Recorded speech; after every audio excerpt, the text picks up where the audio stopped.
Yeah, thanks for asking. I just got back from Jamaica. No, it was not. It was Cayman. You have the Cayman. office on the brain. Yeah, I do. It's hot, hot, hot. Feeling hot, hot. You know, in Cayman, they don't have a word for yesterday or tomorrow. Yeah, they do. Yesterday. Yesterday, tomorrow. That's right. English is their spoken language. So you're still feeling irie. yeah, this is Island Harry. You got Island Harry today. Hot, hot, hot. I'm fresh and fit. I knew you two assholes would wear a t-shirt, so I was like, I'm going to wear a t-shirt too. Get Gen Zs. It's pouring outside. What does that have to do with it? Well, it means I wasn't going to leave the house until I had to be here, so... God, y'all are both... I wasn't going to throw on a polo just to get soaked. Well, I mean, y'all are both South Texas kids, and you seem to be very afraid of the rain. No, I love the rain. I just didn't want to dress up just to go out into the rain. Right. Yeah. So I want to talk about first, Hana. It's been really nice having you in the office the past few weeks. Yeah, thanks So- for having me. You bet. So you have plans. Are you comfortable talking about where you're going to be living? Yeah, I'm moving to Boulder, Colorado next week, so Yes. I will Nice. be making the trek up. Jordan, you know what that means? That means that she will have access to the Brewers Association, and maybe you can make friends with their new president before we ruin it, and like we did the last one. Yeah, well, yeah, I think we can take whatever goodwill you can muster up over there. I'll do my best. Yeah, we'll have and we'll say we've moved an ambassador of goodwill to Boulder just so we could be just hand in glove with the BA. Yeah. I don't like this being way down here in Texas, and we got somebody in California. No, we want ground zero. Plus the air up there. Where is it? Am I right? Hey, yo. Eh. Yeah, I know it's going to be tough breathing for a couple weeks there. Okay. Why don't we talk about the beverage alcohol business? Yeah. You guys ready? Mm-hmm. We're going to lay it down? Let's do it. All right. Ladies and gentlemen, welcome to Wednesday Warehouse. I'm your host, Harry Schuhmacher. We are here with Jordan Driggers, executive editor at Beer Business Daily and Craft Business Daily. And we have Sarah Barrett, who's the executive... Yeah. I'm also not executive. Okay, we'll start that over. The fact that you were staring me in the eye. Jen's going to say I'm gone for 1 week, and all of a sudden, Jordan's executive editor. What the hell? What is your name and title, please? Did I get a promotion? I don't know. You have Do you to want ask one? Sarah. Do you want one? I just want a new title. We can do that. What do you want your title to be? Oh, man. Anything above assistant editor. Just do wine and spirits editor. That's what I tell people is I'm just beer editor. Let's we're not even going to tell Sarah. I'm just going to start signing off stuff as an editor. Change your email thing. Okay. And we'll announce it on the podcast. Ladies and gentlemen, we have an important announcement. Oh my God. we have a breaking news. news. This is fresh. Yeah, I'm Hana, going to be unhinged with this. I'm going to change my LinkedIn right after this. Okay, good. I'm going to go write the most congratulations. obnoxious 3-page post about Yes. all my hard work is finally paid off. After years of toiling and moiling. I'm so proud of you, Hana. You deserve it. Thanks. All right. Well, ladies and gentlemen, you heard it first, literally. And we have a promotion in the room. We have Hana Kruger, who's the editor of Wine and Spirits Daily. And we have Jordan Driggers here, who's the editor of Beer Business Daily. And I believe you're senior editor. Yes, senior editor is. Do you want a promotion too? This is how you get shit done. I'm okay at senior. Okay. Yeah. Well, guys, thank you for being here on BeerNet Radio. We don't do a lot of in-studio recordings, but everybody's in town, so I thought we'd throw it together. Jen's on vacation, and we're all look like we are. So I just thought since y'all were here, I'd grab you and come in and do a little Wednesday Warehouse. So let's start with you, Jordan. What kind of stories you've been working on the last week or two? I would say the last week has been all about the shakeup in standings in beer. That caught all of the mainstream media's attention. And what first happened was Michelob Ultra passed Bud Light to become Anheuser-Busch's number one beer by dollars in the off-premise. And then right around the same time, Modelo passed Bud Light to become the number one beer in off-premise by volume, which almost might be a little more shocking to me. Because Modelo is a higher-end beer and doesn't really, carry the same amount of volume as you would think for Bud Light, but just because it has gotten so outrageously big that and Bud Light has taken a few steps back, that it really is not just a step above Bud Light, but in the latest NIQ data, which is a little more enhanced, covering some more outlets, has a little more coverage to it. It's now like a half share point ahead of Bud Light year to date in volume. Wow. And it is approaching a 10 share across dollars and volume in the off-premise and NIQ data, which is just incredible. And I think in convenience, that's where you really, really see how enormous Modelo has become. If you look at the Modelo family, I think it's 15.3 share points of dollars in the latest 4 weeks. Molson Coors as a company is 16.3. Wow.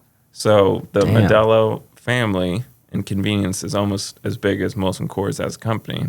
And then I was doing the math. If you add up Bud Light, Miller Lite, and Coors Light dollar share in convenience, I think it's about like 17.4. So the Modelo family is just, a couple share points away from being as big as those three combined. Wow. In convenience. Wow. God, that is just in such a short period of time. What's amazing to me about that is, first of all, we pointed out that I think that's the only time a non-Anheuser-Busch brand has been in the number one volume position since like the 70s. I want to say like Schlitz or Pabst was number one for a while there, and then Budweiser knocked it off. And so that's a huge deal. What's interesting about that, another thing rather that I find interesting about it, is that the reason that AB bought half of Grupo Modelo back in the 90s is because Modelo was eager to sell because they thought they would flood Mexico with Bud Light because of the NAFTA. There were no trade barriers. Yeah. So they thought AB would just flood it. And so they thought the Modelo, the family that owned it, thought it's better probably just to sell half to them now to hedge our bets. Well, what happened is that AB never bought the other half when they could have. And then by that time, then InBev had come in, and AB's stock price was so down that they were able to buy it all up. And so now we have Modelo is being flooded into the U.S. market rather than Bud Light into the Modelo market. Yeah. It took 30 years, but it's wild. And Modelo really does seem like the premium light for younger generations. Like, you look at like me, I know, right? Yeah. Young generations. For people like Harry. Like us. Yeah. Like right? us. Yeah. But, don't get it twisted. You look at social media, and when I'm out, like the young kids wearing beer merchandise, it's either Modelo clothing or Coors Banquet. And Coors Banquet, I think, is kind of like it's going through that same phenomenon that like Pabst did, right? With millennials, right? And Coors Banquet is this retro, vintage, cool brand for younger Gen Z and whoever else. But that is the go-to beer for younger drinkers, and I think because it has become that type of beer, older people start to drink Modelo, and they're like, "Oh, this is pretty good." And it's one of those Old people are so dumb, right? it's one of those premium lights that I think people would seek out again. Right. And it's not even a premium light, but Yeah, I know what you mean. in that same type of context. Well, the good news about all of this is that at least it's a higher price brand than Premium Light. And same with Michelob Ultra. I mean, if there's a silver lining for Anheuser-Busch, and let me get this Frito off the desk. Yeah, I thought it was a gummy, and then it looked a little crusty, and it's just I don't leave my gummies laying out. chili cheese Frito. Yeah. I don't know which is worse. You can have it later. Yeah, I saw that chili spoon still sitting in the sink from a week ago. When did we have chili in the office? It's like last Thursday. Last week or 2 weeks It ago? was 2 weeks It was ago. it was a bonhomie. A Bonhomie lunch, yeah. Yeah. If y'all are available tomorrow, I'm having Bonhomie lunch. Oh, no. Okay. Actually, I can't do it tomorrow, but Sad. week after I'll catch you. Okay. Week after, I'm driving to Boulder. Oh, well. Okay. Well, if you come by Friday, I'll buy you lunch. Okay. So, what were we talking about? But yeah, I know where you were going, I think, with that is kind of overlooked in the rankings is the fact that there's two higher end offerings on top in off-premise beer, which is probably a good thing for beer. And I think that's kind of the point that Lester was driving home, right, yesterday is that, yeah, volumes are down, but pricing's up. Yeah. Or revenue, rather. Yeah, But beer has been able Yeah. to keep up with inflation, and it's, you look at scan data, you look at company earnings, it's the same story almost every time. Right. Revenue doing just fine, in volume in Yeah. decline. And the big question is how long can that last?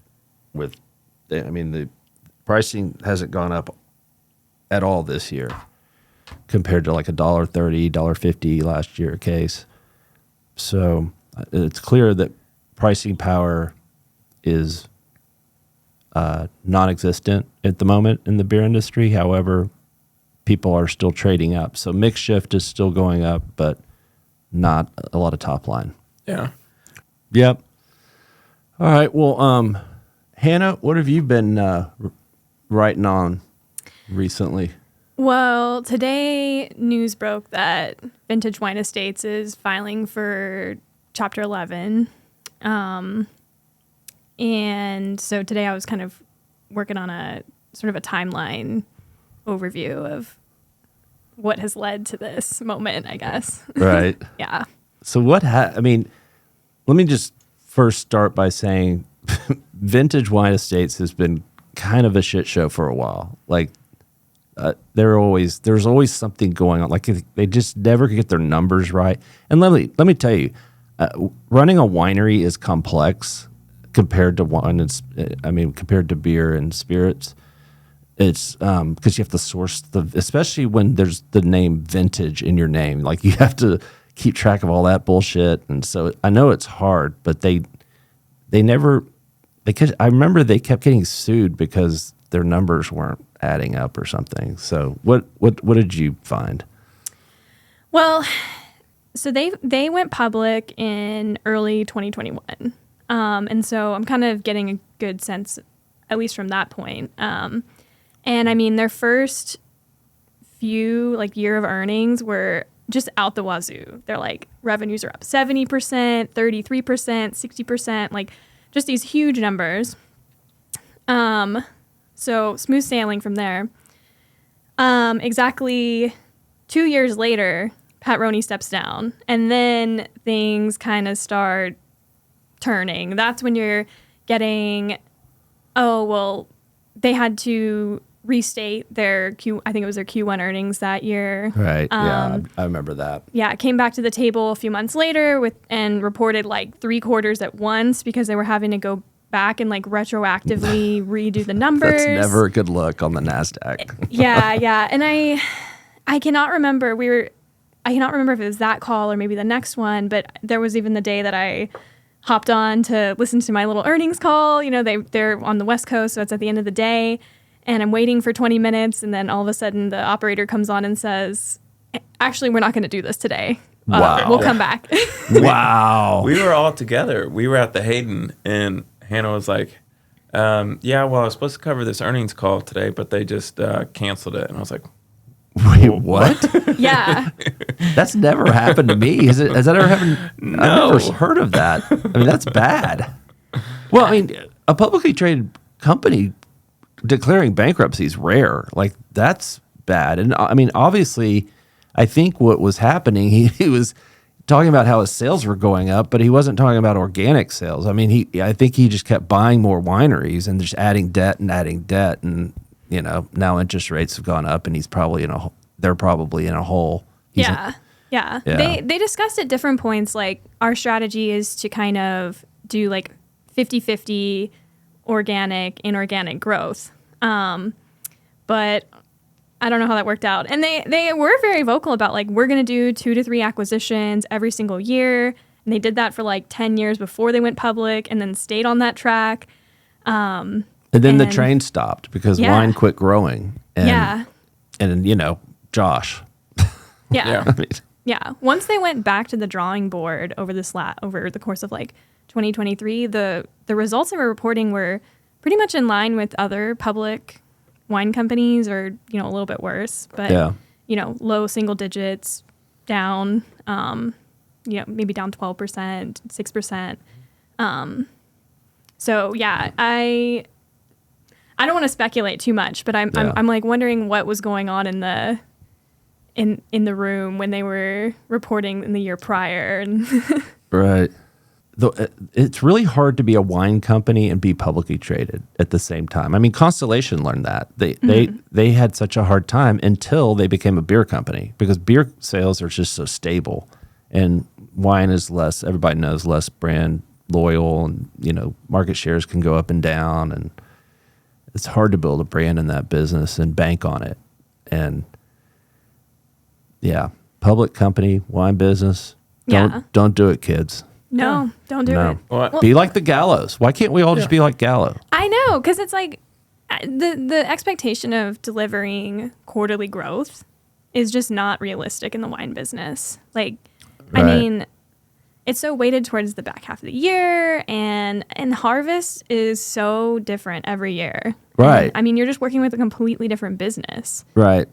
Yeah, and I Yeah. think that what public wine companies try to do is that's why they just acquire, because they want to get to a scale so that if one harvest goes bad, their risk is spread out amongst other wineries around the world and around the country. But the problem is you have to take on debt to do that, and if the growth doesn't come, then you can't pay the debt, and then I declare bankruptcy. You can't just do it by saying it. I didn't. I declared it. A lot of Office references today. yeah. Yeah. In my time here, I don't think I remember a beer company going public. And then you've had Vintage, you've had Duckhorn, right? Mm-hmm. Yeah. And I don't understand the draw there. Like Gallo, they make acquisitions and nobody even knows about them. Right. Yeah, they don't Like, have to oh, tell yeah. anybody. We Yeah. acquired that. They have no a incentive year to or tell two. anybody either. They don't want the FTC on it or somebody on their ass. But yeah, wine business, shitty business. So shitty that Constellation just bought their way out of it. I mean, they're still in it, obviously, but I don't know as the editor of the Wine and Spirits publication if I can agree with that. Yeah, no, I'm glad that you're disagreeing with me. And it's a great business if you're well capitalized. That's it. You got to have a lot of cash. Yeah. Or if you're Josh. Yeah, or Deutsch. Yeah. Yeah, which, by the way, all the Stefansi, 2 brothers and a sister, will be speaking. Yes, that's right, at the Beer, Wine, and Spirits Summer. The Breakers, be show, and go to beernet.com. Tickets are on sale, or you can go to winespiritsdaily.com. Either way, and you can come to one or the other, or you get a big discount if you come to both, which I would recommend, not only because it makes us more profitable, but because also It's worth it. lines are blurring. I mean, if You're not in those individual businesses anymore. If you're in this business, you're in all three. Looking at scans, what is working well in wine and spirits besides Josh and, tequila, maybe Don Julio, are akin to beer brands Right. with Beatbox, Buzzballs, High Noon.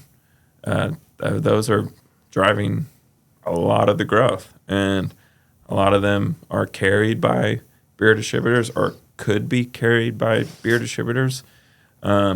So, like you said, lines are blurring, and there's things we can learn or things we can steal from from everyone. So Yeah. Gallo especially. yeah, If you're not modeling your business after Gallo, what are you doing? What are you doing? Get with the program. So, well, listen, appreciate you guys coming in, and we'll see you next week. And I'm working on a secret guest. oh, It's big. Is it Biscuit? Biscuit's always on the podcast. She's actually not She's here. not right. here today. I know she's been up here all day, and I had just too much Biscuit today. I was just like, just stay downstairs, quit farting, just go to sleep. But yeah, very special, a blast from the past that I don't have them completely booked yet.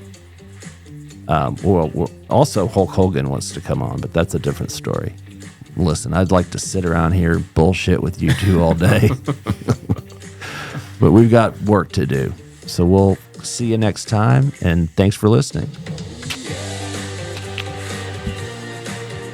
All right, that was good. that was great. That was really good. I don't think I'm going to do it anymore.